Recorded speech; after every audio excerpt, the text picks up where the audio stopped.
कृषि दर्शन कृषि दर्शन कृषि दर्शन कृषि दर्शन कृषि दर्शन कृषि दर्शन। जोहार। कृषि दर्शन में आप सभी का बहुत बहुत स्वागत है। आपके साथ मैं हूँ रुमकी। और भोजी का हाल समाचार है? बहुत बढ़िया, आप कैसे हैं? एकदम बहुत बढ़िया। और देखो हमरे मन कार्यक्रम में किसान मन खातिर बढ़िया बढ़िया जानकारी मन जी से हाँ, लेके आए जाए। जानकारियाँ तो बहुत लेकर आए हैं, लेकिन इन जानकारियों को देने से करवाते हैं हम पहले थोड़ा सा इंतजार, एकदम, क्योंकि एकदम। उससे पहले हम दिलाते हैं दूसरी जानकारी। वो है कृषि समाचार। जी हाँ। एकदम बढ़िया। तो अब हमरे मन देखिला कृषि समाचार, और कृषि समाचार करता है बढ़िया बढ़िया जानकारी करत। नमस्कार, कृषि समाचार में आपका स्वागत है। आपके साथ मैं हूं सबा गुलरेज। आइए देखते हैं आज कृषि समाचार में क्या है खास। झारखंड सरकार ने विभिन्न रासायनिक उर्वरकों का मूल्य तय किया। राज्य खाद्य निगम ने धान बीज खरीदने के लिए 20 करोड़ 50 लाख रुपए जारी किए। दुधारू मवेशियों को थलेरिया और सर्रा रोग से बचाने के लिए साफ सफाई पर दें विशेष ध्यान। और अब समाचार विस्तार से। कृषि एवं गन्ना विकास विभाग झारखंड सरकार द्वारा विभिन्न रासायनिक उर्वरकों का मूल्य तय कर दिया गया है। ये मूल्य केंद्र सरकार द्वारा निर्धारित दर के आधार पर तय किया गया है। विभिन्न उर्वरकों के मूल्य इस प्रकार से हैं। यूरिया सामान्य 284 रुपये, यूरिया नीम कोटेड 296 रुपये, DAP 1181 रुपये, NPK 1107 रुपये, 1127 रुपये और 919 रुपये, MOP 894 रुपये तथा SSP 400 रुपये। ये 50 किलो वाले प्रति बोरे के दर से हैं। झारखंड राज्य खाद्य निगम ने धान बीज खरीदने के लिए अपने रिवॉल्विंग फंड से 20 करोड़ 50 लाख रुपए जारी किए हैं। राज्य के मुख्य सचिव के निर्देश पर ये राशि सहकारिता विभाग को दी जाएगी। सहकारिता विभाग इस रकम से धान बीज खरीदकर लैंप्स और पैक्स के माध्यम से राज्य के किसानों को उपलब्ध कराएगा। इस मौसम में दुधारू मवेशियों को थलेरिया और सर्रा रोग होने का खतरा ज़्यादा रहता है। ये बाहरी परजीवी और मक्खियों की वजह से होता है। इससे बचाव के लिए पशुओं की स्वच्छता पर विशेष ध्यान दें। उन्हें नियमित नहलाएं और उनके आवास को साफ सुथरा रखें। दुधारू पशुओं में होने वाला रोग थलेरिया चिमोकन या अठेल थानी टिक्स के द्वारा फैलता है, जबकि सर्रा रोग मक्खियों के काटने से फैलता है। थलेरिया बीमारी अधिकतर संकर नस्ल के गायों में होती है, जबकि सर्रा रोग भैंसों में अधिक होता है। इन रोगों से बचाव के संबंध में हमारे पशु विशेषज्ञ की परामर्श है। थलेरिया और सर्रा रोग दोनों ही बहुत महत्वपूर्ण रोग है, जो कि बाह्य परिजीवी और मक्खियों के द्वारा फैलती है। ये कंटेजियस नहीं है, एक जानवर से दूसरे में नहीं फैलती है। इसीलिए अगर हर एक जानवर के शरीर के बाह्य परिजीवी को साफ़ रखा जाए और उनको नहा धो करके साफ़ रखा जाए और गंदगी ना होने दें गुहाल में, ताकि मक्खी वगैरह ना हो, तो ये बीमारी नहीं उत्पन्न होगी। लक्षण पे हमेशा ध्यान रखें। अगर थलेरिया हुआ रहेगा तो जानवर को तेज़ बुखार होगा और उसके दोनों ग्रंथियाँ पैर के सामने में फूल जाएंगी, बड़ी हो जाएंगी। और सर्रा अगर होगा तो गाय गोल गोल घूमेगी और नाद से सिर टिका करके रखेगी। कई बार वो उसका जो तापमान है वो नॉर्मल से नीचे चला जाएगा।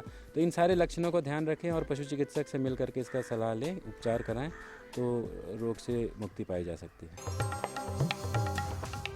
राज्य के जो किसान मध्यम जमीन यानी दोन 2 और दोन 3 में धान लगाना चाहते हैं, वो इस फसल से अच्छी उपज लेने के लिए सहभागी ललाट, नवीन, सुगंधा, बिरसामती, IR 36, BR 10 या प्रो एग्रो 6444 नामक उन्नत प्रभेद का चयन करें। 2 और 3 नंबर के दोन खेत में लगाए जाने वाले धान के अनुशंसित प्रभेदों में सहभागी की उपज 40 क्विंटल प्रति हेक्टर, ललाट 45 क्विंटल, नवीन 45 क्विंटल, सुगंधा 30 क्विंटल, बिरसामती 35 से 40 quintal, IR 36 45 quintal, BR 10 30 quintal और प्रो एग्रो 6444 की उपज क्षमता 60 क्विंटल प्रति हेक्टर है। जो किसान धान की खेती के लिए खेतों की अच्छी तैयारी करना चाहते हैं, वो खेतों की पहली जुताई के लिए मोल्ड बोर्ड हल का इस्तेमाल कर सकते हैं। इसका फॉल 10 सेंटीमीटर चौड़ा होता है। इसकी कार्यक्षमता 40 से 50 डेसिमल प्रतिदिन है। और अब बारी है एक सफल किसान से मिलने की, तो आइए चलते हैं किसान के गांव। आज जिस सफल किसान से हम आपको मिलवा रहे हैं, इनके शुरुआती दिनों में खेतीबाड़ी के लिए साधन और सुविधाओं की भारी कमी थी, लेकिन इनका हौसला बुलंद था। बेहतर खेती की चाहत ने अभाव का सामना करने के लिए प्रेरित किया। ये जूझे और कमियों को दूर करने में सफल हुए। ये आज हमारे साथ हैं, आइए इनसे मिलते हैं। मैं कर्मा महतो ग्राम पैका के निवासी हूँ।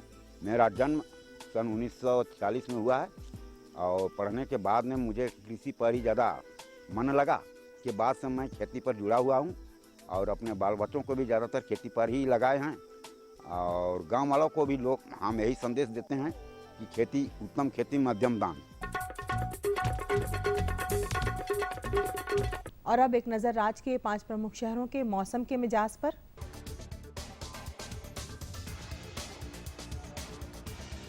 आज राज्य के 5 प्रमुख नगरों के अधिकतम और न्यूनतम तापमान कुछ इस प्रकार दर्ज किए गए। रांची का अधिकतम तापमान 30 डिग्री सेल्सियस और न्यूनतम 25 डिग्री सेल्सियस।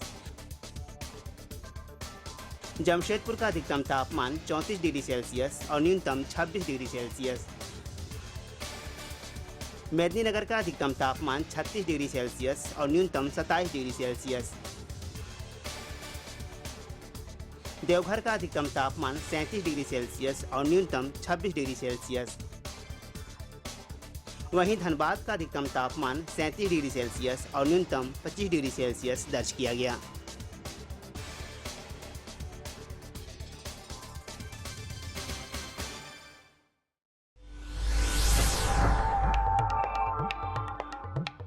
और अब मंडी भाव में आई नजर डालते हैं अनाजों के भाव पर। आज कृषि उत्पाद बाजार समिति पंडा रांची में विभिन्न खाद्यान्नों के थोक भाव कुछ इस प्रकार दर्ज किए गए।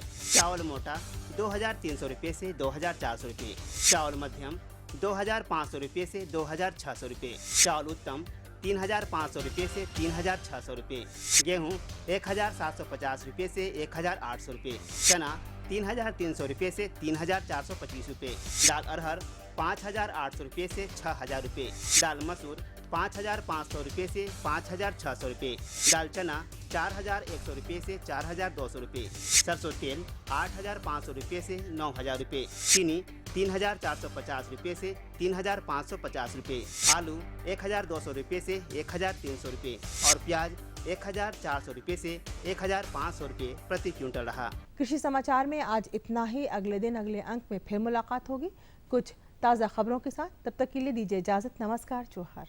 अभी आपने देखा कृषि समाचार, जिसके तहत ढेर सारी जानकारी आपने देखी। साथ ही साथ मौसम का क्या मिजाज रहेगा, मंडी का क्या भाव रहेगा, ये पूरी जानकारी हमने आपको दिलाई। एकदम। अब हमारे मन के शुरू करे चाहे जानकारी। बिल्कुल, लेकिन जानकारी देने से पहले लेंगे एक छोटा सा विराम। ये लो और बताओ। बस। अरे ये क्या भैया जी, बस इतनी सी रासायनिक खाद? किसानी छोड़ रहे हो क्या? किसानी नहीं, नादानी छोड़ रहे हैं। मिट्टी की जांच कराई है। अब तो लालाजी जितनी जरूरत है उतने ही उर्वरक खेत में डालेंगे। हाँ, किसान भाई आज ही अपने जिले की नजदीकी भूमि परीक्षण प्रयोगशाला में मिट्टी की जांच जरूर करवाएं और मिट्टी में पोषक तत्व, नमी व पौधे के विकास को देखते हुए केवल जरूरत के अनुसार ही पोषक तत्व डालें। और हाँ, मिट्टी में गंधक, जस्ता, बोरोन जैसे सूक्ष्म पोषक तत्वों का पता लगाना भी न भूलें।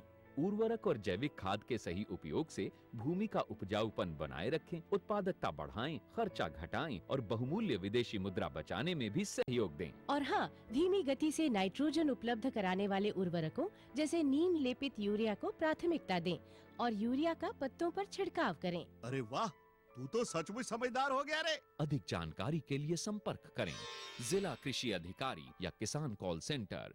खुशबू की फुहार में, स्वाद की बहार में, तरक्की की तानों में, खिलती मुस्कानों में, हरे भरे पौधों में, बड़े बड़े सौदों में, मधुर भिनभिनाहट में, खुशियों की आहट में। NHM बागवानी मिशन, हमारी चाहत, आपकी मुस्कुराहट। विराम कर बाद एक धाव सब किसान मन के फिर से हमारे मन कार्यक्रम में स्वागत करे थी और जानकारी हमारे मन के अब शुरू करे के चाहिए। और जानकारी सबसे पहले क्या है? बिल्कुल, आज हमारे साथ डॉक्टर रविंद्र कुमार है जो हमें बताएंगे कि बरसात के मौसम में जो किसान शुक्र हाँ। जो सुअर पालते हैं वो किस तरह से उसकी देखभाल करें, क्योंकि इस मौसम में बहुत सारी ऐसी बीमारियां हैं जो हमारे शुक्रों में लग जाती है। एकदम नगद कहले रोड़े भौजी। और देखो जानकारी हमारे मन के देवत हैं डॉक्टर रविंद्र कुमार। जैसा कि किसान भाइयों, बरसात मानसून दस्तक दे चुकी है और बरसात का मौसम शुरू हो चुका है, तो स्वाभाविक है कि पशुओं में कुछ सूकरों में जो है वो बीमारी लगनी शुरू हो गई है। तो आज हम उसी बात पर चर्चा करने के लिए बिरसा कृषि विश्वविद्यालय प्रांगण में आए हुए हैं। डॉक्टर साहब, सबसे पहले बात कि सूकरों में जो ये आकस्मिक बीमारी होती है, ये कौन कौन सी बीमारियां होती है? हाँ, ये बरसात का मौसम जैसा कि देख चुके हैं आ चुका है, और बरसात का मौसम को कहा जाता है कि बीमारियों का मौसम भी कहा जाता है। और इस समय खास करके देखा जाता है कि हमारे जो पशु हैं वो ज़्यादा बीमार पड़ते हैं। और इसमें हम लोग आज बात करेंगे कि आकस्मिक रोग जो होता है जिससे किसान भाई अनजान रहते हैं और अचानक उनको इससे मृत्यु दर बढ़ जाती है और किसान भाइयों को हानि होता है, जो भी सूकर पालक हैं। तो आकस्मिक रोग की जब बात करते हैं तो इसमें बरसात के मौसम में देखा जाता है खास करके कि अचानक बुखार हो गया, हमारे पशु जो हैं बीमार हो गए, और उसके बाद दस्त का प्रॉब्लम हो सकता है। और दस्त के बाद जो है कृमि का प्रॉब्लम भी इस समय बहुत ज़्यादा देखने को मिलता है। कृमि के खास करके मैगॉट का जो मैगॉटेड वुंड होता है उसका प्रॉब्लम बहुत ज़्यादा देखने को मिलता है। इसके बाद बड़े सूकर में या सूकरियों में पैरालिसिस और इंटराइटिस का प्रॉब्लम होता है। तो ये सब जो बीमारियां होती है बरसात के मौसम में खास तौर पर देखी जाती है, जिसको हम लोग कह सकते हैं आकस्मिक रोग, जिसमें अचानक ये बीमारी आ जाती है और हमारे किसान भाई इससे अनजान होते हैं, जिसके कारण उनको काफ़ी जो है हानि का सामना करना होता है। आगे हम बात करना चाहेंगे कि अगर मान लें बीमारी हो जाए तो हम इसकी पहचान कैसे करें? हमारे किसान भाइयों इसकी पहचान कैसे करेंगे कि हमारे शुक्रों को बीमारी हो गया है? जी हाँ, जैसा कि कोई भी रोग होता है तो हमारे किसान भाई उनको जितना जल्दी अगर उस बीमारी की पहचान कर सकते हैं वो करें, ताकि उनका जल्द से जल्द इलाज संभव हो और इससे होने वाली हानियों को काफ़ी हद तक कम कर सकते हैं। जैसा कि यदि पहचान की बात करते हो तो हमारे किसान भाई को ये मैं बताना चाहता हूँ कि जैसे ही कोई जानवर पशु बीमार होते हैं तो उसमें सबसे पहले जब आप डेली उस पे पशु के पास जाते हैं तभी उनकी बीमारी को पकड़ सकते हैं। खास करके जब आप खाने का समय होता है, आप सुबह और शाम हम लोग हमारे पशु को भोजन देते हैं, तो उस समय देखा जाता है कि जैसे ही हम लोग भोजन उनको देते हैं, सूकरों को देते हैं, तो उसका बिहेवियर वो चेंज होता है। जो बीमार पशु होते हैं वो खाना नहीं चाहते हैं या बहुत कम खाते हैं, भीड़ से अलग रहते हैं, और उनका जो देखने में भी होता है वो एक्टिव लुक नहीं होता है, वो ज़्यादा बहुत सतर्क नहीं होते हैं, तो तेज़ी से दौड़ते नहीं हैं, भीड़ में मिलते नहीं हैं। तो ये सब लक्षण देख करके हम पहचान कर सकते हैं कि हमारे बीमार जो पशु हैं वो बीमार हैं। तो जैसे ही आप जितना जल्दी अगर पहचान कर सकें उतना जल्दी उनका इलाज संभव हो सकता है और उनको बचाया जा सकता है। और ज़्यादा देर होने से मृत्यु का कारण होती है बीमारियां। तो पहचान के लिए सबसे पहले जो हमारे किसान भाई अगर कोई जानवर जैसे पहचान लिए कि ये बीमार है, तो सर्वप्रथम उसको क्या करना चाहिए कि उनको बुखार जो है वो लेना चाहिए, तापमान उनके शरीर का। जैसे उनके शरीर का हम लोग तापमान लेंगे तो उससे पता चल जाएगा कि कोई इन्फेक्शन है या कोई दूसरी तरह की बीमारी है। और या फिर दूसरी तरह से देख सकते हैं कि कोई पशु में दस्त हो रहा है, उसका जो फिशेज है, जो पैखाना कर रहा है वो काफ़ी पतला है, तो उसमें भी आप समझिए कि वो बीमार है, तो उस हिसाब से उसका इलाज करना चाहिए। इस तरह से आप बीमार पशुओं को पहचान कर सकते हैं और उसके बाद आप कोशिश करें कि कौन सी बीमारी है ताकि उसका उचित ढंग से उसका इलाज हो। डॉक्टर साहब, आपने प्राथमिक चिकित्सा की बात की, तो इस पशुओं की प्राथमिक चिकित्सा कैसे की जाए? यहाँ जैसे कि मैं बताया कि जिस तरह से प्राथमिक चिकित्सा करने का मतलब है कि सर्वप्रथम उसको क्या इलाज करना चाहिए। जो भी हमारे पशु हैं, खास करके मैं सूकर पालकों या पशुपालकों से कहना चाहता हूँ कि जैसे ही कोई जानवर बीमार होता है तो हमारे पशुपालक जो हैं वो डॉक्टर की तलाश में इधर उधर जाते हैं, जिस समय कभी होता है कि वो काफ़ी समय लग जाता है और पशु जो है बीमारी उनकी बढ़ती जाती है और पशु की मृत्यु हो जाती है।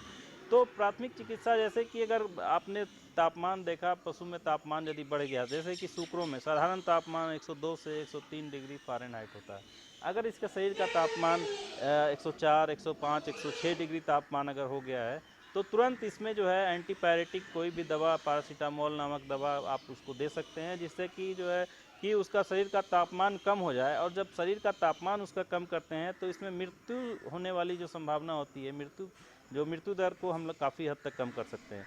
उसके अलावा अगर कहीं चोट लग गया, कहीं खून बह रहा है, कहीं घाव हो गया, तो तुरंत उस वहाँ पे जो है फ्लाई रिपेलेंट जो है मक्खी के भगाने वाला कोई ऑइंटमेंट है वो लगा सकते हैं, या फिर डिटॉल्स लगा सकते हैं, या फिर फिटकरी का पानी लगा सकते हैं, नीम का पानी लगा सकते हैं। तो ये सब लगाने से जो भी है कि उस तरह से जो बीमारियां हैं, और जो इस तरह से हम लोग प्राथमिक चिकित्सा कर सकते हैं, और बीमार पशु को पहचान करके जो प्राथमिक चिकित्सा है वो कर सकते हैं। इसके साथ में अगर इन्फेक्शन है तो एंटीबायोटिक का भी उपयोग कर सकते हैं। उसके अलावा जो है कि बुखार देखने के लिए थर्मामीटर अवश्य होना चाहिए सभी पशुपालक के यहाँ, जिससे कि जो है उसके शरीर का तापमान सही ढंग से लें और उससे सही ढंग से उसका इलाज हो सकता है। उसके अलावा सूकरों को पकड़ने के लिए जो ज़रूरी सामान है, रस्सी हो या पिक कैचर आता है, जिससे हम सूकर को मुंह में जबड़े में डाल करके उसको पकड़ सकते हैं, ताकि उसका सही ढंग से उसका इलाज कर सकते हैं, उसकी जांच कर सकें। तो ये सब सामान उसके पास ज़रूर होना चाहिए। इसके अलावा कहीं चोट लग गया, कहीं घाव हो गया, तो उस तरह के जो क्रीम्स आते हैं जो कि मक्खियाँ को भगाते हैं, या एंटीसेप्टिक एंटीबायोटिक जो क्रीम्स होते हैं, वो हमारे किसान भाइयों को ज़रूर रखना चाहिए कि तुरंत जो है किसी तरह का जो समस्या हो तो उसमें जो है उसको दे सकते हैं। इसके बाद जो कृमिनाशक दवा होता है, चाहे वो बाह्य कृमि हो या अंतः कृमिनाशक जो दवा हो, वो हमारे किसान भाई उसको रखना चाहिए, ताकि वो नियमित रूप से इसका कृमिनाशक दवा जो है वो उसका उपयोग कर सके। हर 4 महीने 5 महीने पे कृमिनाशक दवा देने से किसी तरह का अंतः परजीवी जो होता है वो उसका नाश हो जाता है, या फिर बाह्य परजीवी का प्रकोप हो गया तो उसी तरह से बाह्य परजीवी कृमिनाशक दवा का उपयोग कर सकते हैं। तो ये सब जो दवाएं हैं वो हमारे किसान भाइयों को अवश्य रखना चाहिए। तापमान कम करने के लिए कॉमन एंटीबायोटिक्स है, ये रखने से प्राथमिक चिकित्सा कर सकते हैं। उसके बाद यदि आपका जो जानवर है वो ठीक नहीं हो रहे तो आप उसमें डॉक्टर की सलाह लेकर के इससे उसका इलाज कर सकते हैं। डॉक्टर साहब, हम संक्षेप में जानना ये चाहेंगे कि अभी बरसात के मौसम में किन किन बीमारियों में जो है उसमें टीकाकरण करना चाहिए। जी हाँ, ये तो प्राथमिक चिकित्सा की बात हो गई। अब हम टीकाकरण की बात करते हैं। ये बहुत ही ज़रूरी है, खास करके बहुत सारी जो बीमारियां हैं उनको हम लोग प्राथमिक चिकित्सा से ठीक नहीं कर सकते हैं, उसके लिए टीकाकरण करना है। तो ये कुछ बीमारियां अभी जिनका टीकाकरण हो जाना चाहिए, लेकिन फिर भी जो पशुपालक हैं, जो सुकर पालक हैं, जिन्होंने टीकाकरण नहीं कराया है, तो वो खास करके HS बीमारी का और FMD जिसको खुरहा कहते हैं उस बीमारी का, और स्वाइन फीवर बीमारी का, ये 3 बीमारियां हैं जिसका टीकाकरण आप अवश्य कर दें, और जितना जल्दी हो सके वो कर दें, क्योंकि ये जो समय है ये बीमारियों का प्रकोप अधिक होता है, क्योंकि इस समय बरसात के मौसम में बीमारियों से लड़ने की क्षमता जो होती है हमारे पशुओं में वो कम हो जाती है, और इन्फेक्शन का प्रकोप बहुत ज़्यादा होता है। तो आप अवश्य इन 3 बीमारियों का टीकाकरण कर दें, और टीकाकरण करके आप बिल्कुल निश्चिंत हो जाएं, और इसमें किसी तरह की और बीमारियों की संभावना होने की संभावना नहीं होती है। तो इस तरह से हमारे किसान भाई जो है इन बातों का सही ढंग से उपयोग करके, सही ढंग से इसकी जानकारी लेके, इससे होने वाली हानियों से बचा जा सकता है। हमें उम्मीद है कि किसान भाइयों आपको डॉक्टर साहब की जानकारी से बहुत बहुत लाभ हुआ होगा, और इसका लाभ ज़रूर आप उठाएंगे। डॉक्टर साहब हमारे प्रोग्राम में आए और इतनी अच्छी जानकारी दी, इसके लिए आपका बहुत बहुत धन्यवाद। धन्यवाद। बढ़िया जानकारी, नगद जानकारी। देखो खेती बाड़ी कर संगे संग हमरे मन पशुपालन कर काम करेला, और पशुपालन कर काम में खासकर सुकर मन कर जे देख रेख है, इकर जे प्रमुख बीमारी है, इसे के जाने बुझे कर बहुत जरूरी है। और हमारे मन के दूसरी जानकारी, बिल्कुल दूसरी जानकारी देने से पहले हम यहाँ पर देखेंगे एक संदेश।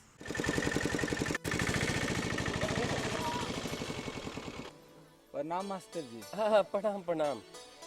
क्या बात है बिरजू, बहुत उदास नजर आ रहे हो? हाँ, शहर कमाने जा रहा हूँ, नहीं तो खाऊंगा क्या? मगर तुम्हारे पास तो काफी जमीन है। मगर सब बेकार मास्टर जी। बरसात में भगवान भरोसे थोड़ा बहुत खेती हो जाता है, बाकी दिन तो खेत पड़ते ही रहता है ना, और खेतों को तो भरपूर पानी चाहिए। अरे बिरजू, पानी खेतों को नहीं फसलों को चाहिए। मतलब ये कि सूक्ष्म सिंचाई विधि अपनाकर यदि सिंचाई की जाए तो 30 से 50% पानी की बचत की जा सकती है। सूक्ष्म सिंचाई पद्धति ये क्या है? सूक्ष्म सिंचाई पद्धति यानी टपक विधि या स्प्रिंगवेल सिस्टम। मगर देखो बिरजू, अगर मगर कुछ नहीं, किसानों के लिए सरकार के द्वारा अनुदान और बैंक ऋण की सुविधा भी उपलब्ध कराई जा रही है। सच? 100% सच और खुशियों की गारंटी। हाँ, तो अब हमरे मन दोसर जानकारी करब। दोसर जानकारी है कि भाई श्री विधि से हमरे मन खेती कैसे कर सकिले धान कर। जी हाँ, और साथ ही आज हमारे साथ परवेज आलम जी भी हैं बढ़िया। जो हमें पूरी जानकारी देंगे कि श्री विधि से किस तरह से धान की खेती की जाए। जैसा कि हम सभी जानते हैं कि हम सभी प्रमुख रूप से धान की खेती करते हैं और आज का हमारा विषय भी है कि श्री विधि से धान की खेती कैसे करते हैं।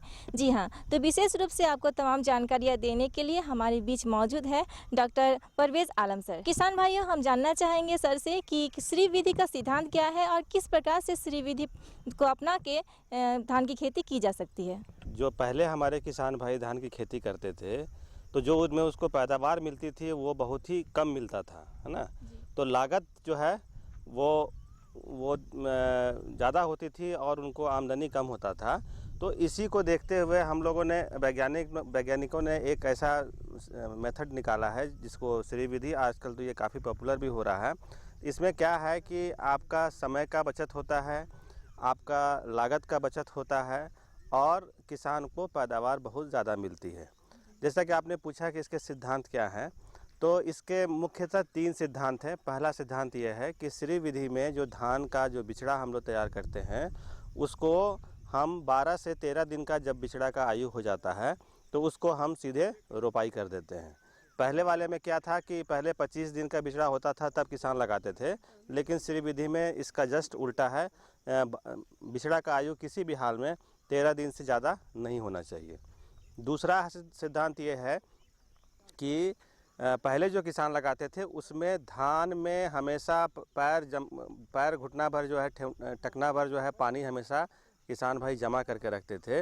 लेकिन श्री विधि में क्या है कि खेत में पानी जमने नहीं देना है, इसको एक बार खेत को भीगने देना है, फिर सुखाना है, फिर भीगने देना है, फिर सुखाना है, यानी अल्टरनेट वेटिंग एंड ड्राइंग करना है। तो इससे फ़ायदा क्या हुआ? इससे फ़ायदा ये हुआ कि जो पानी की जो आवश्यकता थी वो बहुत कम पानी में धान की फसल हो जाती है।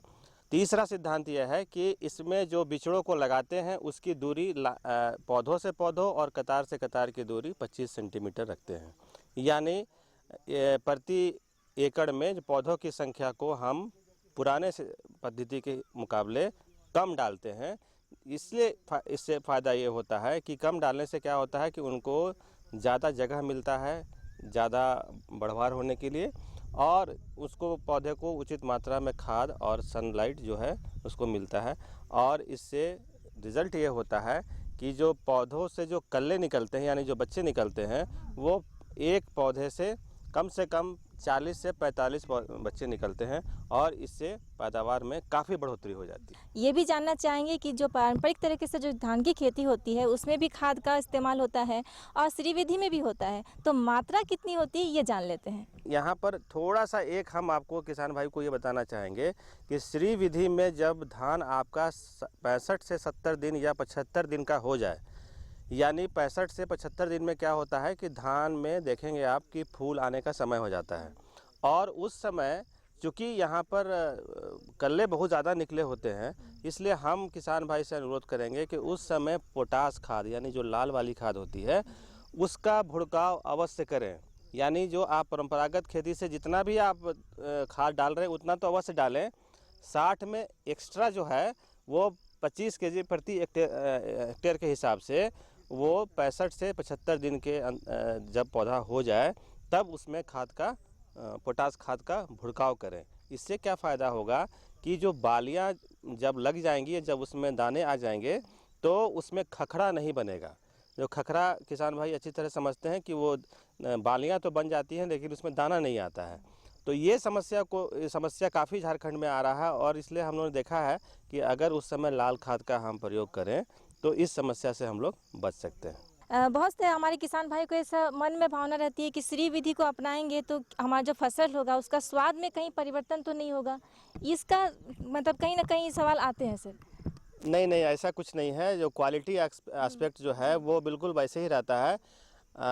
जो भी प्रभेद आप या तो हाइब्रिड लगाना चाहेंगे आप हाइब्रिड लगा सकते हैं, आप हाई यील्डिंग वैरायटीज़ लगाना चाहते हैं जैसे IR 64 लगाना चाहते हैं, ललाट लगाना चाहते हैं, ये किसानों का इसके बीच में स्वतंत्रता है कि वो वैरायटी प्रभेद का चुनाव अपने मर्जी के हिसाब से करें और जैसा प्रभेद वो चुनेंगे वो वैसा ही उनको पैदावार मिलेगी। उसमें प्रभेद जो चुनेंगे, जो उसका क्वालिटी होगा वही क्वालिटी वो पाएंगे। ऐसा नहीं है कि आप अगर मान लीजिए कोई हाइब्रिड वैरायटी है, उसको आप परंपरागत ढंग से उगाएंगे तो उसमें कुछ अलग टेस्ट आएगा, और श्री विधि से लगाएंगे तो कुछ अलग टेस्ट आएगा। ऐसा कुछ नहीं है, इसमें कोई विपरीत या अनुकूल या प्रतिकूल प्रभाव नहीं पड़ता है।